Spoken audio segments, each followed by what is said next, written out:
한 주 동안 안녕하셨습니까? 예, 오늘따라 아침부터 날씨가 많이 무더운데 다들 건강하신지 모르겠습니다. 우리 앞뒤 좌우 서로 마주 보시면서 한 주간 어떻게 지냈었는지 잠깐 친교하시겠습니다. 안녕하세요.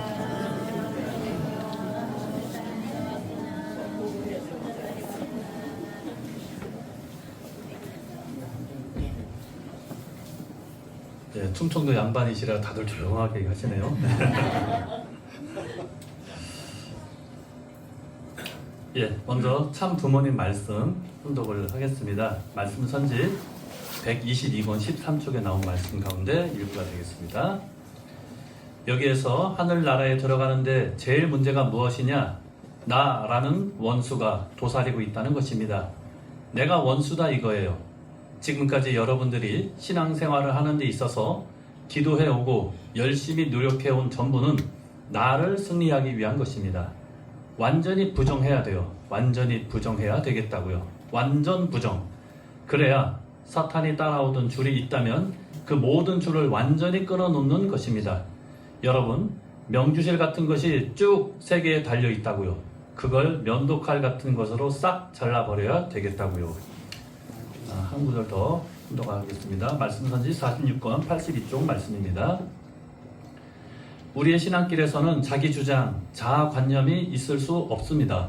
절대적 신앙이라는 것은 자아관념이 하나도 남지 않는 신앙을 말하는 것입니다. 그렇지 않아요? 절대적으로 믿는다 할 때는 내 자체에 절대적으로 반대되는 요인이 하나도 없어야 되는 것입니다. 하나님을 중심 삼고 하나 되겠다고 하는 거기에는 자기 주장을 할 것이 없습니다. 주체가 요구하는 대로 완전히 일치해야 합니다. 완전히 일치해야 한다는 것은 자기 스스로 주장할 수 있는 일편의 마음도 없는 것입니다. 신앙생활을 하면서 자기 마음대로 주장할 수 있는 자리가 있다면 그 자리는 천국이 아닙니다. 오늘 부모님 말씀 훈독한 내용을 중심으로 해서 자기 부정과 회개의 신앙 1이라고 한번 제목을 붙여봤습니다. 시리즈 설교로 이번 주하고 다음 주에 거쳐서 요 같은 주제로 말씀을 좀 드릴까 합니다.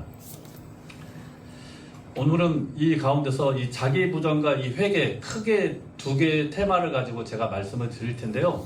오늘 이 시간에는 자기 부정을 중심으로 이 내용이 과연 어떤 의미가 있는지 훈독한 참 부모님의 말씀을 중심으로 해서 한번 생각하는 시간을 가져보려고 합니다. 식구님들께서는 우리 교회 신앙을 해 오시면서 자기 부정이라는 말 많이 들어보셨죠? 예, 그러시죠? 우리 청년 식구들은 어떻습니까? 자기 부정 신앙을 해야 된다. 자기 부정 이런 이야기 들어보셨나요? 네, 신우만 대답을 하네. 들어봤군요.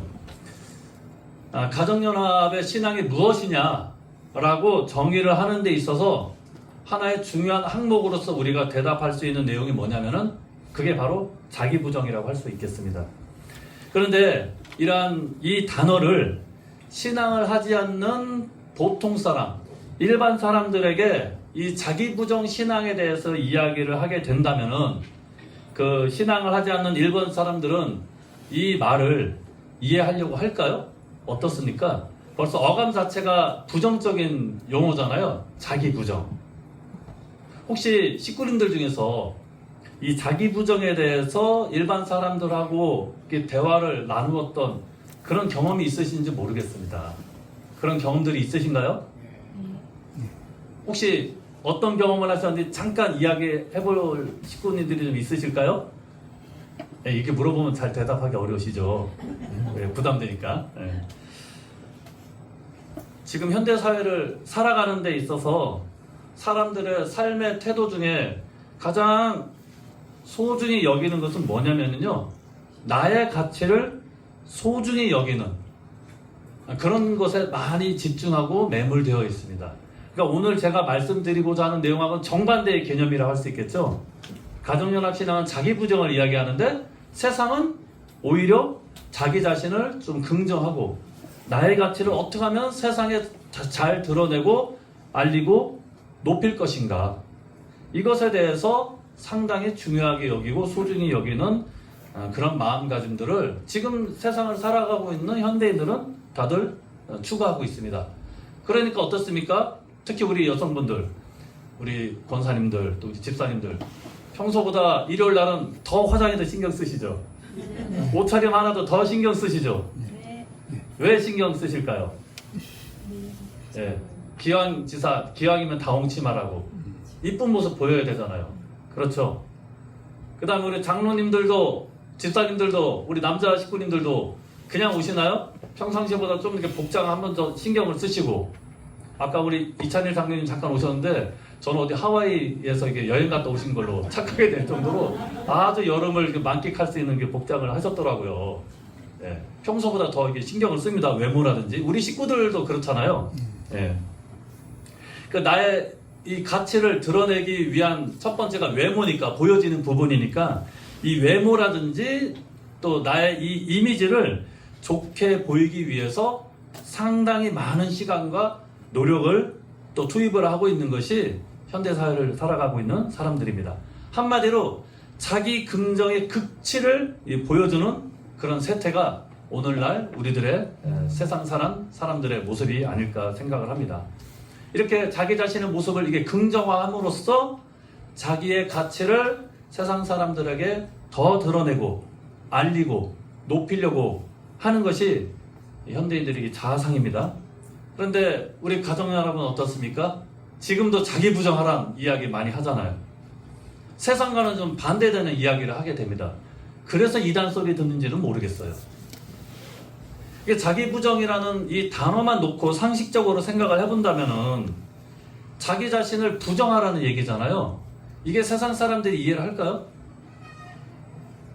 만약에 자기 자신을 부정하게 되면 내가 이때까지 살아온 모든 인생의 과정 자체를 부정하라는 건데, 그러면 나라는 존재 자체가 부정당하게 되는 거잖아요.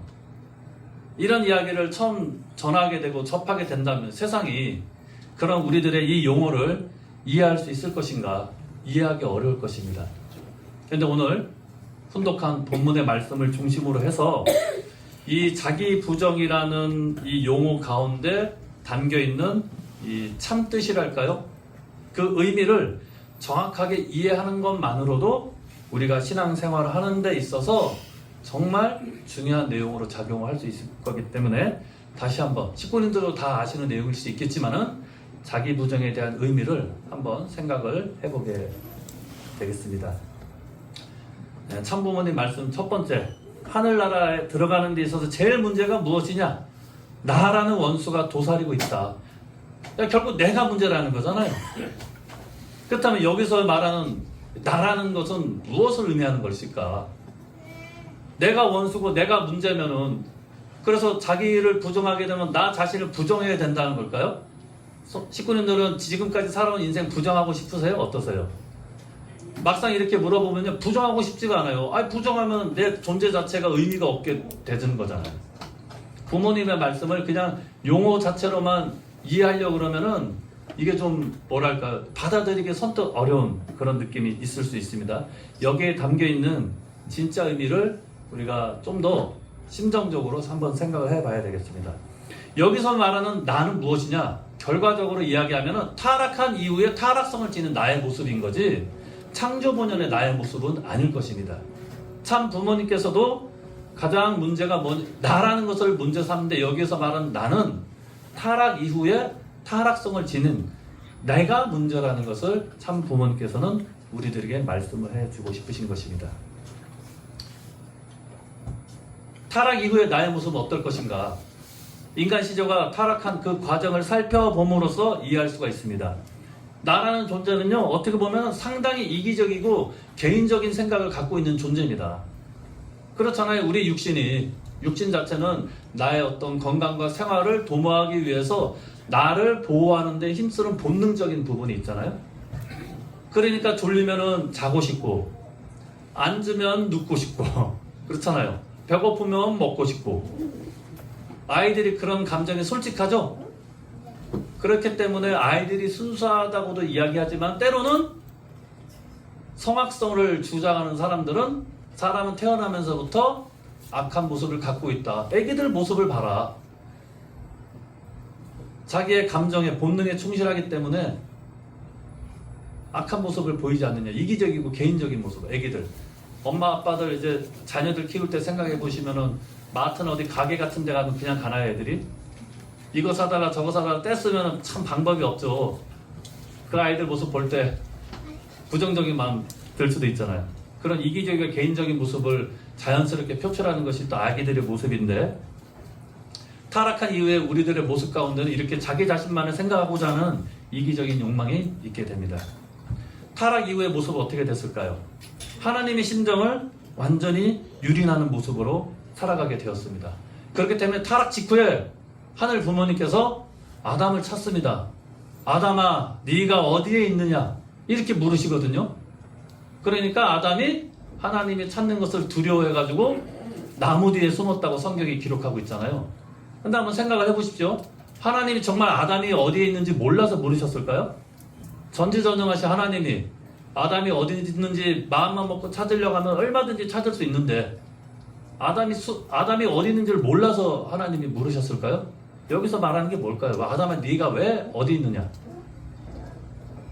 그 하늘 부모님의 그 심정을 의미하는 것입니다. 타락했지만 그래도 잃어버린 아들을 찾고 싶은 마음으로 아담을 찾았지만은, 그런 하나님의 그 심정 자체를 아담이 외면을 했습니다. 또 유린을 했습니다. 그것을 성경에서는 비유적으로 표현한 것이죠. 나무 뒤에 숨었다는 것은 뭐예요? 하나님의 그 마음을 외면했다는 것이죠. 타락 이후의 우리의 모습입니다. 이것이 하늘 부모님께서는 지금도 우리들을 찾고 계시지만, 그런 심정을 우리는 외면을 하고 멀어지려고 하는 그런 모습들, 이게 타락한 나의 모습. 이 원수가 도사리고 있는 한은 하늘나라에 들어가기가 어렵다. 참 부모님께서 말씀하고 계십니다. 아담만 그럴까요? 우리들은 어떻습니까? 참 어머님, 참 아버님께서 성화하신 이후에 당신의 심정을 고백과도 같이 하신 말씀이 있잖아요. 나만 홀로 남았나이다. 어머니께서 이런 말씀도 하시고요. 그 다음에 모래폭풍 속에서 바늘 하나를 찾는 심정으로 자녀들을 찾아왔다. 이런 말씀도 하셨습니다. 어머니께서 그런 말씀하실 때 여러분들은 이해가 되세요? 저는 솔직히 이해가 안 됐거든요. 왜? 아니, 아까도 신철린 신흥님 보셨지만 어머니 옆에는 참 가정의 자녀님들, 손주님들이 계시고 천정국만 하더라도 어머님을 보필하는 사람들이 얼마나 많은데, 그리고 지도자들, 목회자들, 또 우리 축복가정들이 얼마나 어머님만을 바라보면서 있는데, 어머니께서는 나만 홀로 남았나이다. 모래폭풍 속에서 바늘 하나를 찾는 심정으로 찾아왔다, 자녀들을. 왜 이런 말씀을 하셨을 것인가? 어머님의 그 마음을 알아줄 수 있는 존재가 어머님이 보시기에는 없다라는 거죠. 그 한 존재를 간절한 마음으로 찾으셨기 때문에 당신의 그 어떻게 보면 외로웠던, 고독했던 심정을 고백과 같이 말씀을 하셨던 것입니다. 우리 또한 어머님의 심정을 외면하지는 않았는지 한번 생각을 해봐야 되지 않을까요? 또 타락 이후에 결국 하늘의 혈통을 이어받지 못하고 사탄의 혈통을 이어받은 모습. 사탄의 혈통을 이어받았다는 것은요, 하늘과는 아무런 관계가 없는 모습으로 변질이 됐다는 거죠. 그러므로 인해서 우리는 타락성을 지닐 수밖에 없는 모순된 존재가 되어버리고 말았다는 것입니다. 여기서 말하는 타락성은 뭘까요? 원리에서는 네 가지를 이야기하죠. 하늘 부모님과 같은 입장을 취하지 못했다. 그리고 자기의 위치를 떠나고 주관성이 전도가 되었고 범죄를 번식했다. 타락성을 지닌 모습. 근데 본질적으로 들어가면은요, 한마디로 하늘 부모님과는 아무런 관계없는 모습, 그리고 하늘의 심정을 외면한 모습이 타락한 우리들의 모습이었던 것입니다. 이런 내가 있게 된다면은 내가 아무리 정성을 잘 들이고 신앙생활 열심히 해도 하늘나라에 들어가기가 어렵다는 말씀을 참 부모님께서 주십니다. 그렇기 때문에 우리가 이러한 나의 모습을 극복하고 이겨내야 되겠죠. 창조 본연의 나의 모습을 다시금 회복하는 노력을 해야 되겠죠. 그러기 위해서는 이기적이고 개인적인 모습을 넘어서서 남을 위하고자 하는 그런 이타적인 모습, 그리고 나 자신만을 위하고자 하는 마음에서 전체를 위하고 뜻을 위하고자 하는 그런 공적인 모습을 회복하기 위한 노력을 해야 될 것입니다. 그 첫 단추가 뭐냐? 자기 부정에서 시작하는 겁니다. 내가 갖고 있는 생각, 내가 하고 있는 행동, 내가 가지고 있는 생각은 타락 이후에 잘못된 내용에서 나온 타락성을 지닌 내용이기 때문에 이것을 부정해야지만이 하늘을 온전히 대할 수 있고 하늘나라에 들어갈 수 있는 입장이 된다는 것입니다. 창조 본연의 나의 모습, 그리고 타락 이전의 모습으로 돌아감으로써 결국은 하늘 부모님과 심정적으로 일체가 된 모습으로 거듭나야 된다. 그러니까 어머니께서 천심은 정성을 통해서 우리 2세들이 어머님과 하나 된 그 모습을 보면서 어머님께서 눈물 지으시면서 말씀하셨잖아요. 내가 찾고자 했던 바늘이 누굴까? 바로 여기 있는 2세들이라고. 그 기뻐하시면서 또 눈물을 흘리셨잖아요. 어머님과 하나 된 그 존재가 많이, 특히 우리 미래 세대들을 통해서 생겨나게 되는 모습을 통해서 어머님께서는 미래를 희망하고 소망할 수 있었다는 것입니다. 그래서 천왕국 입궁 승리식에 신출님과 신우님을 천의 첩승자로 임명하시고 앞으로 미래 세대를 책임질 수 있도록 지금 훈련 과정에 있게 되게 되는 것입니다. 그리고 창조본에 나는 결국 하늘 부모님의 혈통을 이어받은 모습으로 거듭나야 됩니다. 우리는 참 부모님을 통해서 하늘 부모님의 혈통을 이어받은 축복을 통해서 이렇게 되었습니다. 혈통을 이어받았다는 것은 뭐냐? 아까도 제가 말씀드렸다시피 하늘 부모님과 나의 관계가 부모와 자녀의 관계가 되었다는 것을 의미하는 것이죠. 사탄의 혈통을 이어받았을 때는 그 관계가 완전히 끊어졌던 것이죠. 그렇게 됨으로써 우리는 창조 본성을 지닌 모습으로 거듭나야 되겠습니다. 타락성의 4가지가 있었으면 창조 본성 그것을 반대 경로로 우리가 회복하면 되겠죠. 하나님과 같은 입장을 취하지 못했으면 언제든지 우리가 무슨 생각을 하든지 간에 하늘 부모님 입장에서 또 참 부모님의 입장에서 생각을 해야 됩니다. 어머니께서 우리들에게 내려주신 말씀을 내 입장에서 생각하면 그 일부만 이해할 수 있고 전체를 이해하지 못하기 때문에 어머님의 말씀을 우리가 오해를 하게 됩니다. 그것을 내 입장에서 바라볼 것이 아니라 그렇게 말씀하시는 참 어머님께서 어떠한 마음으로 어떠한 심정을 가지고 우리들에게 그 말씀을 주셨는지 그 심정을 헤아리려고 할 때 그 말씀이 온전히 나의 것으로 소화가 되어지고 그 말씀에 담겨있는 어머니의 심정까지도 우리가 받아들이게 되면서 우리가 심정일체가 되게 되는 것입니다. 이렇게 될 때 우리가 하늘나라에 들어갈 수 있는 모습으로 거듭날 수 있다는 것을 우리가 이해하게 될 때 지금 내가 가지고 있는 지금까지 살아오면서 잘못 형성되었던 어떤 고정관념이랄까요? 잘못된 내용들을 우리가 부정을 해야 되는 것입니다. 부정하지 않고서는요, 참된 나의 모습을 회복할 수가 없습니다. 그것을 우리가 인정하는 것에서부터 이 신앙이 출발돼야 된다고 참 부모님께서는 우리들에게 가르침을 주셨던 것이죠. 그래서 자기 부정을 위한 신앙생활이 그래서 필요한 것입니다. 왜 신앙생활을 하느냐? 지금까지 타락으로 인해서 잘못된 이 타락성을 지닌 나의 모습을 부정하기 위해서는 그냥 부정은 안 되잖아요. 그 노력을 해야 되잖아요. 실천을 해야 되잖아요. 그런 내용에 있어서 신앙생활이 필요하다는 것을 말씀을 하고 계십니다. 열심히 노력한 것은 결국 잘못된 이 타락성을 지닌 나 자체를 승리하기 위해서 우리가 신앙생활을 하고 그렇기 때문에 완전히 부정을 해야 된다. 이런 말씀을 주고 계십니다. 제가 자주 주는 예입니다. 이 물컵의 비유를 제가 자주 예를 듭니다. 물컵에 물이 가득 들어 있습니다. 여기 그림에 사진에 본 것처럼. 그런데 새로운 깨끗한 물을 이렇게 붓게 되면 어떻게 될까요? 물컵에 새로운 물이 담길까요? 안 담기죠. 흘러버리게 됩니다. 당연히 붓는 대로 그 물은 흘러버릴 수밖에 없게 되는 것입니다. 그렇다면 새로운 물을 이 물컵에 담기 위해서는 무엇을 먼저 해야 될까요? 예, 기존에 담겨있는 물컵에 이 물을 먼저 비워야겠죠. 이게 뭐냐? 이게 자기 부정이라는 거예요. 나를 내려놓고 나를 버려야 돼요. 아버님께서, 참 부모님께서 말씀하신 게 이런 내용이잖아요. 기존에 갖고 있던 이 고정관념, 나를 중심한 이 개인적인 생각, 이것이 내 안에 가득 차 있으면은요, 제가 지금도 설교 시간에 참 부모님 말씀은 전하지만 이 말씀이 식구님들한테 들어가지 않을 거예요. 몇 프로나 지금 들어가고 있을까요? 그거는 제가 설교를 잘해야지만이 되는 게 아니라 여러분들이 나라는 것을, 타락성을 지닌 나를 비우는 만큼 채워지게 되는 것입니다. 그러니까 설교 끝나고 어떤 식구님들은 참 말씀이 은혜로웠습니다 하시는 식구는, 물론 제가 설교를 잘 준비해서 잘 전달해서 그런 것도 있겠지만은 나라는 것을 그만큼 많이 비우셨기 때문에 은혜로움을 자기가 스스로 채우는 거예요.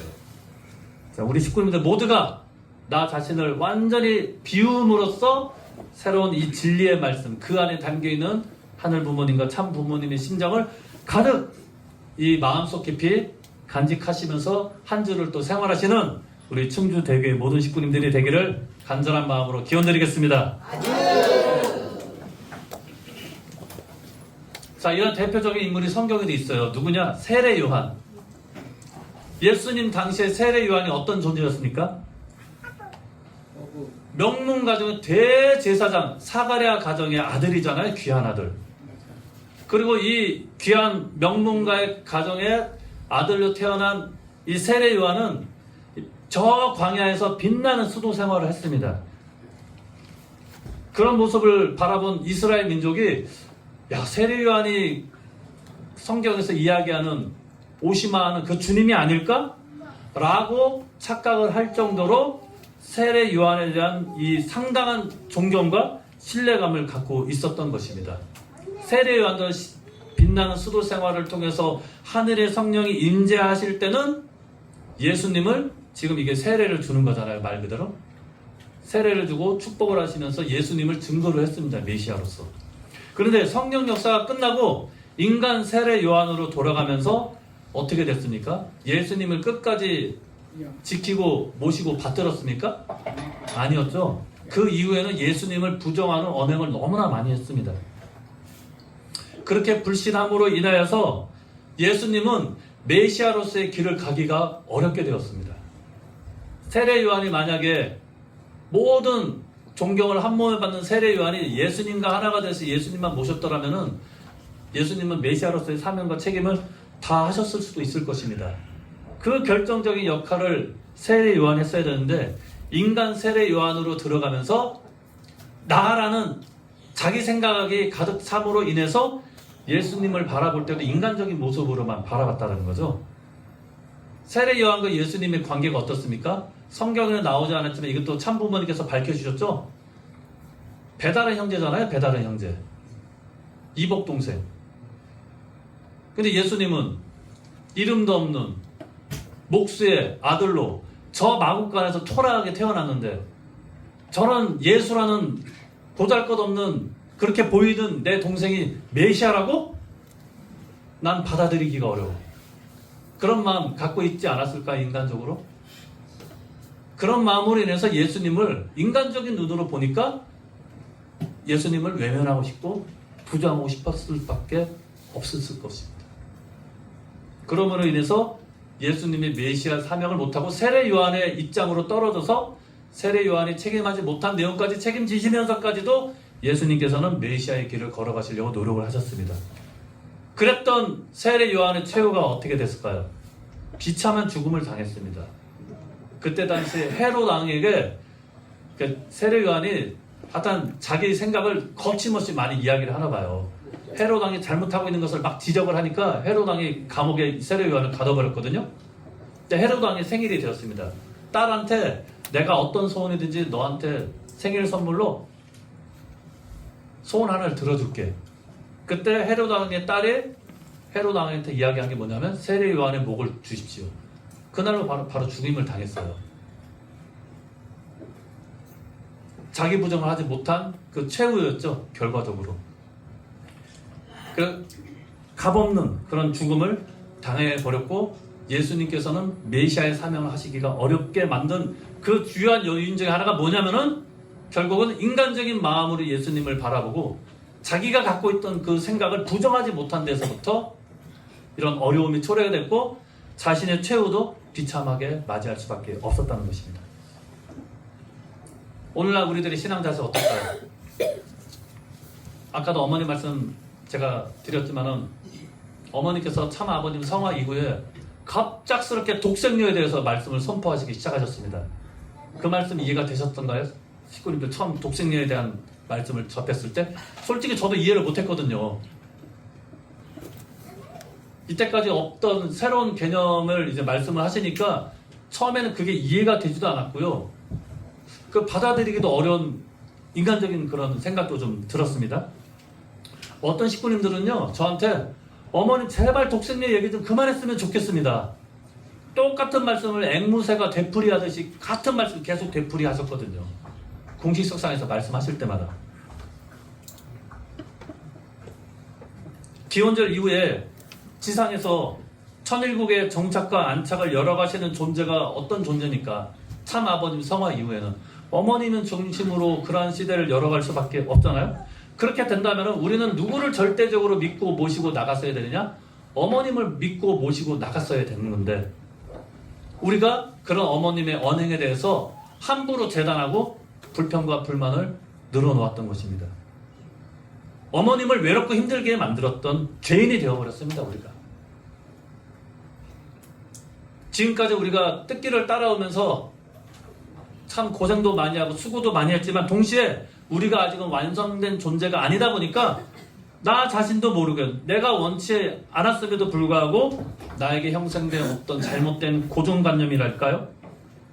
그런 관점들이 형성이 되면서 그 내용으로 어머님을 바라보게 되니 어머님을 온전히 이해하기가 어려웠습니다. 어머님을 보면서 우리는 아버님만을 그리워했어요. 지금도 요새 식구님들 기도하시면 어때요? 아버지 소리 나오시죠? 이걸 고치셔야 돼요.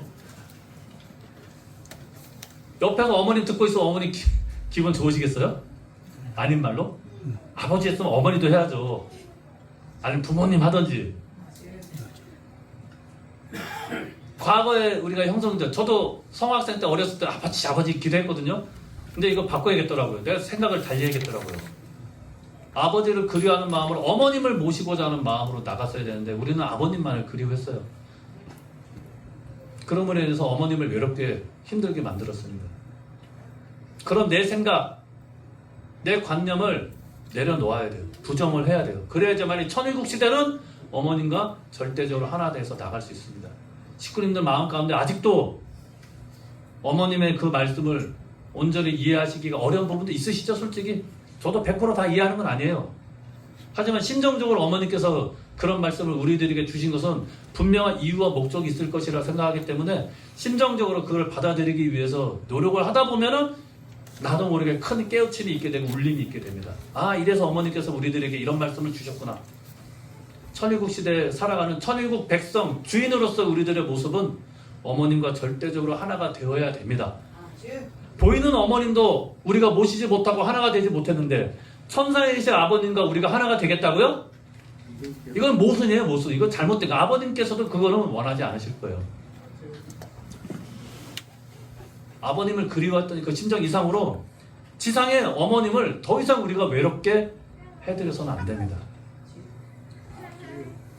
그렇게 될 때 어머니께서 우리들에게 주시는 그 말씀이 이 천일국 시대를 살아가는 세례의 기준이 되고 표준이 되고 우리들의 나침반이 될 수가 있게 되는 것입니다. 지금 한국과 일본에 왜 어려움이 발생했습니까? 여러 가지 이유가 있겠죠? 언론의 문제도 있을 수 있고요. 정치인들의 잘못된 선입견으로 인해서 올 수도 있지만 제일 원인을 따지면 우리가 어머님하고 하나가 되지 못했기 때문에 이런 어려움까지 초래된 건 아닐까요? 저는 근본적으로 이렇게 생각을 해보게 되었습니다. 어머님과 하나가 되었으면 이런 문제 자체가 생기지 않았겠죠. 그런 것들이 쌓여서 결국 터진 거예요. 그러니까 지금에서라도 우리가 이런 섭리적인 한국과 일본뿐만 아니라 전 세계적으로 우리 통일가의 어려움을 우리가 맞닥뜨리게 되는데 이것을 해결하기 위한 근본된 방법 중에 하나는 저는 오늘 말씀드리는 이 설교의 제목과 같이 자기 부정에서부터 시작을 해야 되지 않을까 생각을 하게 됩니다. 그래야지만이 우리가 어머님과 하나가 되면서 이 위기 상황을 극복하고 이겨낼 수가 있습니다.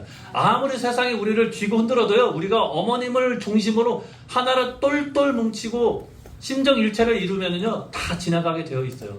우리 교회 역사가 그걸 말해주는 거 아닙니까? 아주. 걱정하지 마세요, 식구님들. 결국 내가 문제예요. 내가 온전히 어머님과 하나가 되면요 이 어려움 다 지나가게 되어 있어요.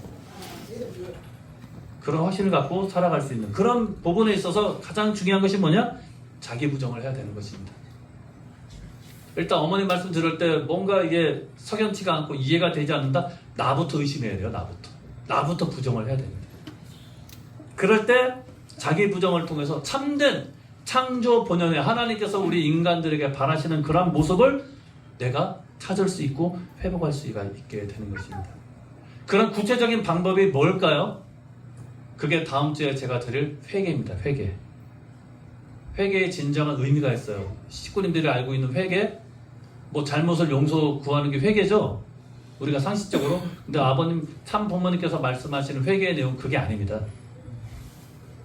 궁금하시죠? 다음 주에 자기 부정의 첫 단추로서 우리가 회개를 해야 됩니다. 회개를 해야지만이 자기 부정을 할 수가 있는 것입니다. 그렇게 되게 될 때 참 어머님께서 우리들에게 바라신 선민 축복 가정, 창조 본연의 나의 모습, 참다운 나, 참다운 우리 가정, 참다운 우리 교회의 모습을 찾을 수가 있고 회복할 수가 있게 되게 될 때 우리가 어머님과 하나가 되어서 천일국 시대를 안착시키는 주인이 될 수가 있는 것입니다.